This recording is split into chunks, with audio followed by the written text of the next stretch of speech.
से ना रुके हम, मर्जी से चले हम, बादल सा गरजे हम, सावन सा बरसे हम, सूरज सा चमके हम, स्कूल चले हम, स्कूल चले हम। गुड मॉर्निंग क्लास 6 के बच्चों। तो बच्चों आज हम पढ़ेंगे पाठ नंबर 4 जिसका नाम है जीवन का झरना। तो जीवन का अर्थ क्या होता है कि जिंदगी। प्रस्तुत कविता में कवि ने जीवन की तुलना एक झरने से की है। तो इस कविता में कवि ने क्या किया है कि जो हमारी ज़िंदगी है, जो जीवन है, उसकी तुलना का अर्थ क्या होता है कि कंपेयर किया है। तो कवि ने हमारी ज़िंदगी जो है उसको कंपेयर किया है किसके साथ? एक झरने के साथ किया है जो निरंतर बढ़ता रहता है, और वो झरना जो लगातार आगे बढ़ता ही रहता है। रास्ते में अनेक बाधाएं भी आती हैं। तो बाधाएं का अर्थ क्या होता है कि रुकावटें। और उस झरने के या ज़िंदगी के बीच में भी अनेक बहुत सारी ऐसी रुकावटें आती रहती हैं, किंतु ये झरना बेरोक टोक आगे बढ़ता ही जाता है।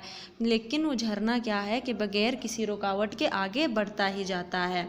तो देखो बच्चों, अब हम कविता पढ़ेंगे। ये जीवन क्या है? तो कवि पूछ रहा है कि ये जीवन क्या है, ये ज़िंदगी क्या है? निर्झर है, मस्ती ही इसका पानी है। तो कवि ने जीवन को झरने का प्रतीक माना है कि जिस प्रकार झरना निरंतर अपनी गति में आगे बढ़ता ही जाता है, आगे चलता ही जाता है, कभी भी पीछे मुड़कर नहीं देखता, उसी प्रकार हमारी जो ज़िंदगी, हमारा जीवन है, वो भी आगे बढ़ता ही जाता है। सुख दुख के दोनों तीरों से चल रहा राह मनमानी है। और जीवन में सुख और दुख दो किनारे होते हैं, लेकिन इन दोनों किनारों को साथ में लेकर जीवन जो है आगे बढ़ता ही चलता है। कब फूटा गिरी के अंतर से, किस आंचल से उतरा नीचे।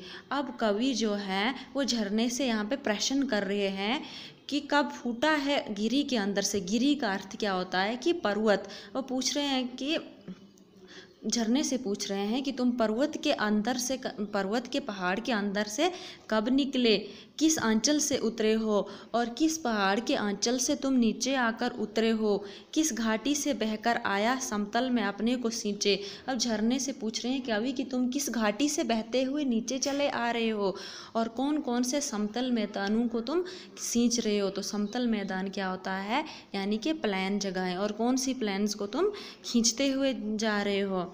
अब देखो नीचे वाला, निर्झर में गति है। अब कवि बोल रहे हैं कि जो झरना है उसमें गति है। गति का अर्थ क्या होता है कि स्पीड है, यौवन है, वो आगे बढ़ता जाता है। कवि बोल रहे हैं कि झरने में अभी यौवन का जोश है, वो आगे बढ़ता हुआ ही जाता है, अपनी गति में निरंतर कभी रुकता नहीं, आगे बढ़ता और चलता ही जाता है। धुन एक सिर्फ है चलने की, अपनी मस्ती में गाता है।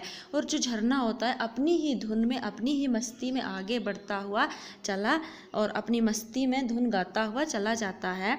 बाधा के रोड़ों से लड़ता है। रोड़ों का अर्थ क्या होता है कि रुकावटें, और बाधा मतलब बाधा के रोड़ों से लड़ता है, और उसके रास्ते में जितनी भी रुकावटें आती हैं वो उन सब से लड़ता हुआ, उन सब का मुकाबला करता हुआ आगे ही चला जाता है। वन के पेड़ों से टकराता है। वो वन के अनेक पेड़ों से भी टकराता, अपनी राह बनाने के लिए वो अनेक पेड़ों से टकराता है।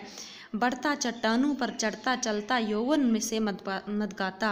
और जितनी भी चट्टानें उसके रास्ते में आती हैं, जितने पहाड़ आते हैं, जितने रोड़े आते हैं, वो सब से टकराता हुआ अपने यौवन के जोश में मदकता हुआ आगे अपने रास्ते ही चला जाता है। तो बच्चों आज यहाँ तक ही हम इसकी व्याख्या करेंगे। तो आपने भी अच्छे से व्याख्या करनी है इन लाइन्स की, और यही होमवर्क भी करना है।